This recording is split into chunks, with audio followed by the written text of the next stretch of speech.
why Blair White has that series on her channel, I believe, where she's calling out the ridiculousness coming out of the LGBT community. The same with Rose of Dawn. She has a series called Trans Stupid. Trans Stupid. How do you not get banned for making that? That's I don't crazy. know. Well, she's trans, so maybe she gets a pass, right? Give it up, gonna be alright. Hi everyone, and welcome to this week's edition of Trans Stupid, where I take a look at the wonderful world of LGBTQIA++ news, because stupidity is intersectional. Now, I know I said that I was going to be taking a bit of a break from Trans Stupid, and I have been, but there's so much in the news recently that I just can't stay away, even if I am pretty ill at the moment. So if I sound a little bit rough, or if I start coughing throughout the video, I apologise.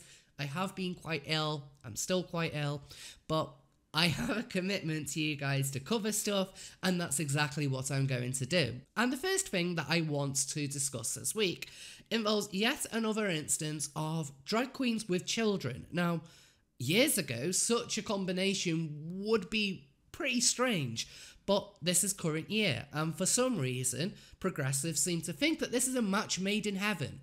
Now, watch this video and see if you agree with that assertion.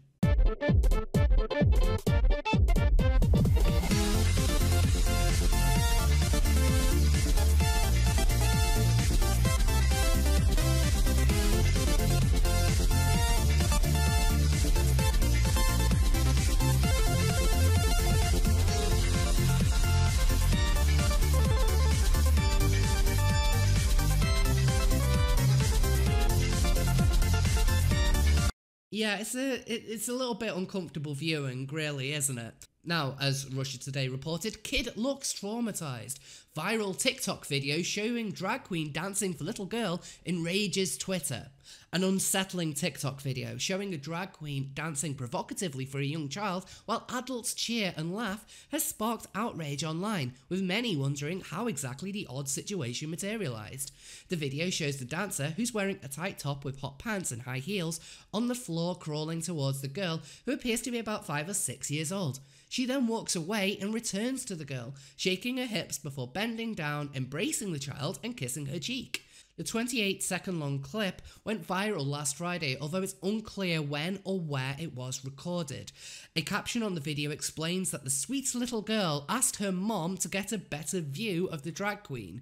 And Twitter wasn't particularly comfortable with this video, with one person commenting, "Even the kid knows it's messed up." And you can kind of get that impression from the child when you look at her face whilst all of this is going on. She has no idea what is happening, and it's quite uncomfortable to imagine putting a young child in quite a sexually provocative situation. Now, it's likely that the drag queen involved is Tynomi Banks, who is a Canadian drag queen with quite a big following online.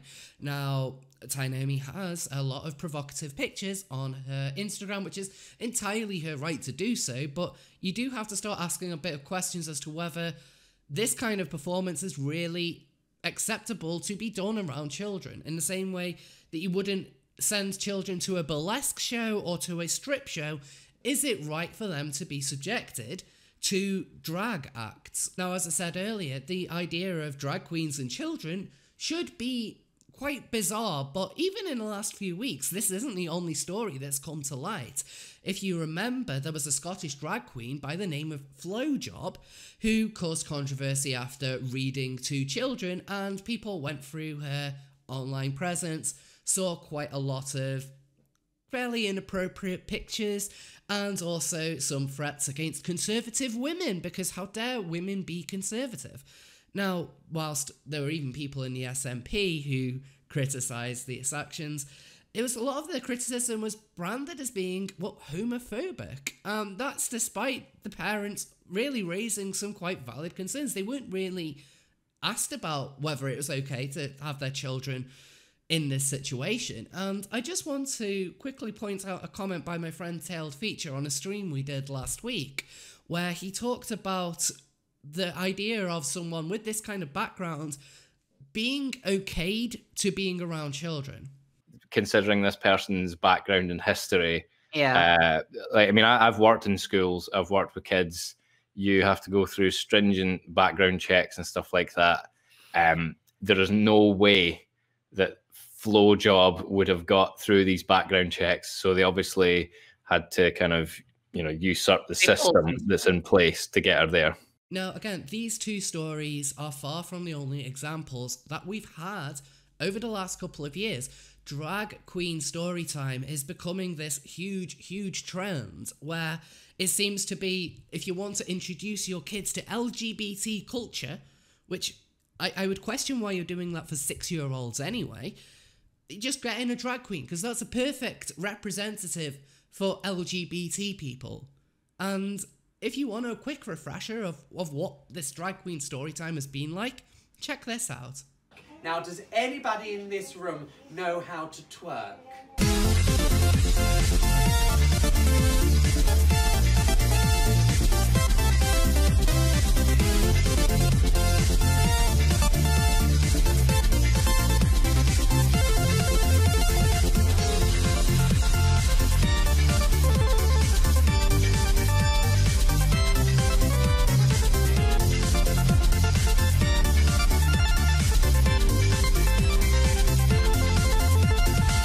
Now, there are quite a few problems that I've had with this drag queen story time. First of all, the idea that this is a real representation of the LGBT community as a whole. It kind of ignores the fact that this is only for a subset of LGBT people. This isn't representation of gay men. Certainly has very little to do with lesbians or bisexuals or trans people, as much as they might like to paint it as being part of the trans umbrella. But there's a lot of gay people who aren't particularly comfortable with drag and the idea that that is a representation of who they are. Drag is ultimately an art form. And I say this as someone who has seen quite a few drag shows, and it is something that has been quite fun. But it's art, and a lot of it is provocative. It's not the kind of thing that you would really be introducing minors to, or indeed anyone who is of like a fairly sensitive disposition. It can be very raunchy, and that's kind of the point of it. So I don't get why this is then being pushed onto young audiences, especially when they do quite a poor job of really explaining what it is. So check out this video which I found that was recorded a couple of months ago. So I found this little blurb and I really like it, so I wanted to read it to you folks. And it says this: drag is a type of entertainment where people dress up and perform, often in highly stylized ways. The term originated as British theatre slang in the 19th century and was used to describe women's clothing worn by men. Now today, many prominent drag artists are still people who identify as men and present themselves in exaggerated feminine ways as a part of their performance and are known as drag queens. While some drag queens live their lives as men outside of their drag persona, people of any gender can be drag queens, aka me. Drag kings who wear men's clothing and perform stylized forms of masculinity are less common but do exist. Many drag kings are women, but people of any gender can be drag queens as well. So the kind of description that this drag queen gives is one that basically would go over a lot of people's heads unless they were part of the echo chamber that a lot of LGBT and queer activists find themselves in. It's talking about masculinity and femininity and playing around with it and how all genders can be a part of it. It's not exactly the most accessible of descriptions as to what drag is. But then when the drag queen tries to dumb it down, kind of misses the point as well. A drag queen, right? Which is a boy who dresses up as a girl. Have you guys ever been to a theater play or a musical? Yeah! Have you seen somebody like in a crazy costume? And they perform a role, or they get on stage, and they sing a song, right? That's exactly what we do. So, a boy dressed as a girl is known as a drag queen, and my favorite is Divine. Divine is a fabulous drag queen. And parents, I will leave it to you to educate them on Divine, because she's a little vulgar. Now, saying that Divine is a little bit vulgar is an understatement of the century. If you don't know who Divine is, I don't know the best way of kind of pointing out who Divine is, except for she is most famous for a film called Pink Flamingos, and from Pink Flamingos, she is most famous for a scene when she eats dog feces.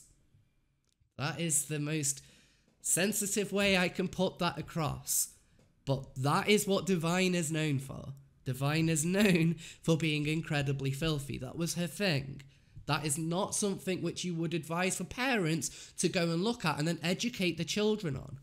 And what's more, all of this seems to present this idea that because it is a part of queer culture, because it's part of gay culture, it's not something that could really be criticised without the idea that that criticism must be homophobic or must be anti-LGBT. It is an art form just like anything else. It's not wholly representative of gay people. It's more of a particular subset. This is not something that really should be pushed forward because it gives the impression that this is what all gay people are like. I don't feel comfortable with the idea of drag queens being mixed in with children quite so much. I think that if you want to introduce your kids to LGBT issues, there are probably a lot better ways of doing it. For example, if there is a child in the class who has gay parents or lesbian parents, you can certainly do a talk around that. If there is a child who's dealing with gender dysphoria, or maybe there's a teacher who's transitioned, or anyone close to them are trans, then you can have a talk about trans people in that. A lot of it should really be appropriate to the kind of situation that the kids are in. Drag queens aren't a good representative of the LGBT community. They are a particular art form that comes out of the community, and it is one that I enjoy. But it's not really the kind of thing that you should be pushing on people as, must accept this. This is what it's like to be gay.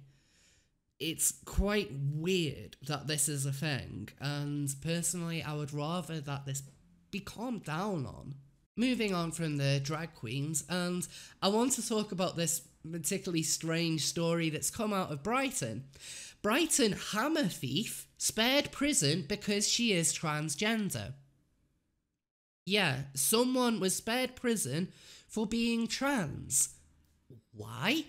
Well, let's read on. We can find out exactly how this hammer maniac escaped jail. A wine thief who brandished a claw hammer was sent to prison only to be dragged back into court and spared jail because she's trans. Layla LaFay entered the Budgeon store in Queens Road, Brighton to steal alcohol, then threatened to hit the manager Enoch Adetayo with a hammer when challenged. At Lewes Crown Court, Judge Stephen Mooney jailed her for 6 months, saying, "When you took out the claw hammer, it must have been terrifying." Bit of an understatement. And despite the fact that there was no excuse to wave a hammer and assault a man for daring to stop a thief, 1 hour after being sent down for 6 months, she was brought back into court because she didn't have certified evidence of her gender reassignment. And because of that, that would mean she'd have to go to a male-only prison. The only way that she could prove her new gender would be an undignified examination, one which court staff weren't prepared to do. Now, by that, it likely relates to the hammer maniac having had gender reassignment surgery. So, effectively, this would be asking court staff to take a look at the neo-vagina. A little bit weird, but then the judge says that because the issues have now arisen, you have heard why, in those circumstances, I came to the conclusion I had to send you to prison. We live in a society which acknowledges and embraces diversity and allows and encourages people to live the life they want to. Now, sometimes society does not make the necessary or appropriate adjustments in all the ways it can to reflect the adjustments of society as a whole. You chose to steal the wine, you chose not to put it back, you chose to brandish the hammer, but you have no choice as to how you will be deprived of your liberty.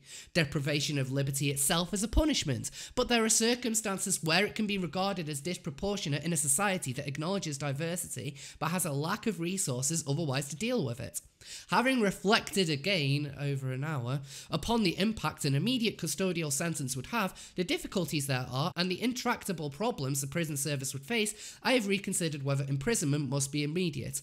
In light of this information, I have come to the conclusion that in your particular case, it allows me to hope for some form of rehabilitation.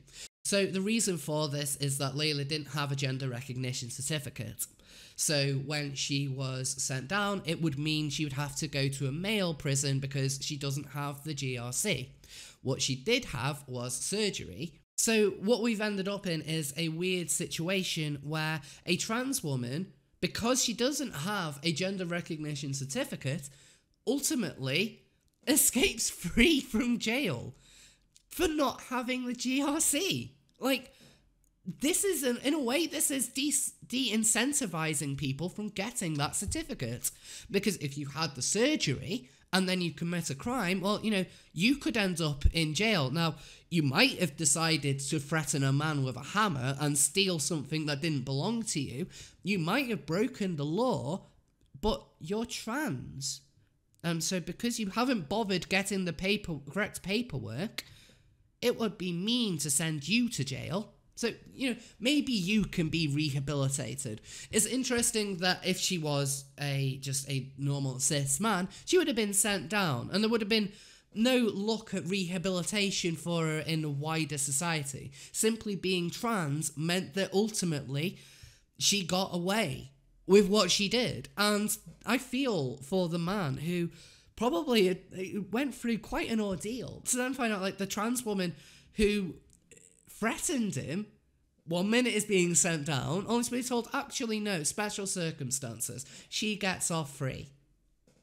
Like, how the hell do you think he feels? He's been cheated out of justice here. But this really paints an image of trans people being able to kind of get away with things and do what they want, because there has to be special circumstances to take into account when dealing with us, because we're ultimately delicate, even if some of us are hammer-wielding maniacs. You know, the whole idea that us being hurt by the state, the whole idea of us being hurt needs to come paramount. I think that this sends so many wrong messages to people. I think that the judge made the wrong call. I would really hope that he would reconsider here. I think that she does deserve to be sent down, as anyone should be if they commit something like this. It should not be a get out of jail free card, literally in this instance, because you are trans. Now, the last thing that I want to talk about this week involves the NHS and detransitioners. As the BBC reported, NHS Gender Clinic should have challenged me more over transition. A 23-year-old woman who is taking legal action against an NHS gender clinic says she should have been challenged more by medical staff over her decision to transition to male as a teenager. A judge gave the go-ahead this week for a full hearing of the case against the Tavistock and Portman NHS Trust. Lawyers will argue children cannot give informed consent to treatment delaying puberty or helping them to transition. Now, Kira Bell, one of the claimants, will give evidence in a judicial review which is likely to be heard in the early summer. The second claimant, known only as Mum A, is the mother of a 15-year-old girl with autism who is awaiting treatments at the clinic. Now, Kira describes being a tomboy as a child, and when asked how strongly she felt the need to change her gender identity, she replied it gradually built up as she found out more about transitioning online. Then, as she went down the medical route, she said one step led to another. Now, a year after starting puberty blockers, she is prescribed testosterone, and then 3 years ago, she had an operation to remove her breasts. She decided to stop taking cross-sex hormones last year and said she was now accepting of her sex as a female, but she was also angry about what had happened to her in the last decade, saying, I was allowed to run with this idea that I had, almost like a fantasy as a teenager, and it has affected me in the long run as an adult. I'm very young. I've only just stepped into adulthood and I have to deal with this kind of burden or radical difference in comparison to others at least. Now, I want to just quickly talk about my transition a little bit before I go into my feelings on this story, and it might kind of help clarify a couple of things regarding the medical process, at least with the NHS. Now, I transitioned through the NHS around 2011, 2012, and throughout that time I did have appointments with psychiatrists on the run-up to being seen by the gender identity clinic. However, there wasn't really a lot in the way of mental health support whilst I was transitioning. Now, does that mean that I have any kind of regrets on transitioning? Absolutely not, but going through a transition is a big process, and it is something that can actually impact your mental health in ways that you're not even aware about until years after it's all happened. So I'm in complete agreement that there isn't really enough support for trans people when they're going through this difficult situation when all of these changes are happening and they don't really have anyone to discuss these things with. I certainly didn't, and it doesn't sound like she did either. I mean, that's a big part of her case. But going back onto the subject at hand, I do think that there isn't enough being asked when people are transitioning, and I do think a lot of this is from pressure from the trans community itself.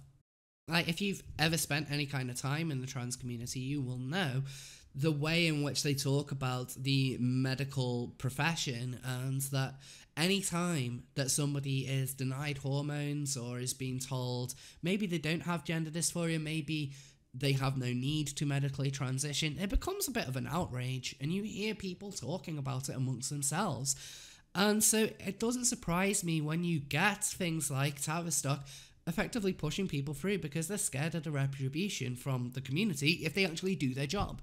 But this does have an impact on the people who really rely on them to make sure that they're going through the right things.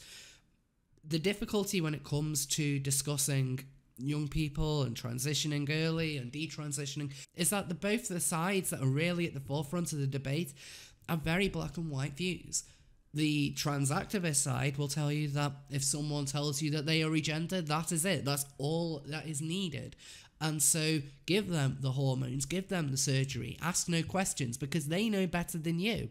But then the gender critical side will tell you that it could be anything but gender dysphoria. In fact, if seeing a lot more on the gender critical side, I'm seeing more and more people on there speaking out against the whole idea of gender dysphoria being an actual thing.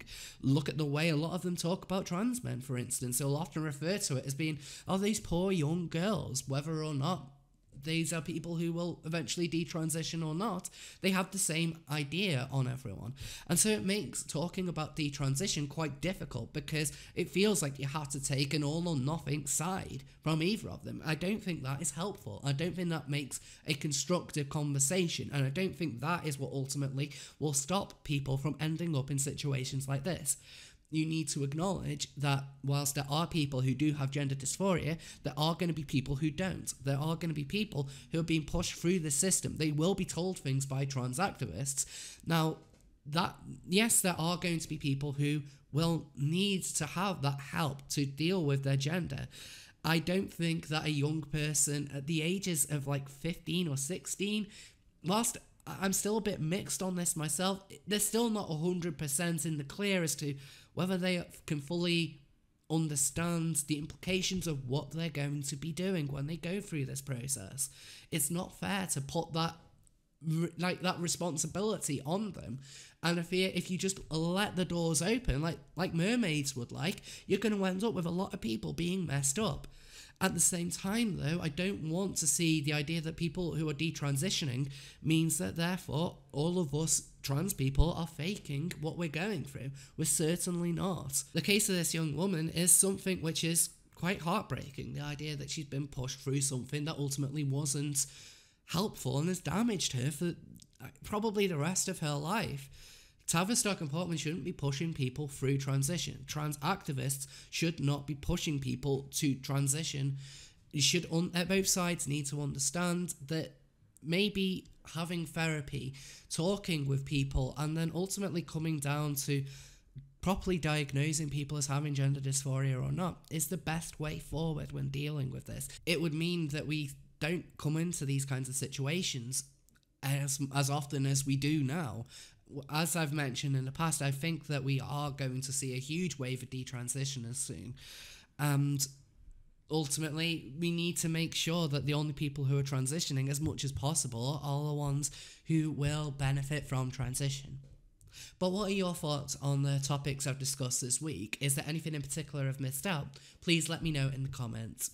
Once again, thank you all so much for watching. I'm sorry if my voice has been a little bit raspy in this video. As I mentioned at the start, I am quite ill. I'm going to lie down after I finish recording this and probably going to cough my guts up. But please like and subscribe if you haven't already done so. Share this video if you can, because that kind of thing really helps me out, especially as YouTube regularly demonetize my content. And it's not really as prioritized as much in searches, so I'm not getting the same kind of exposure that I did even just a couple of months ago. So anything that you can do to help me out, I'd really, really appreciate it. If you do like what I do, you can support me on Patreon and Subscribestar, and you can also follow me on Twitter and Instagram. Thank you all once again, and I'll see you all next time.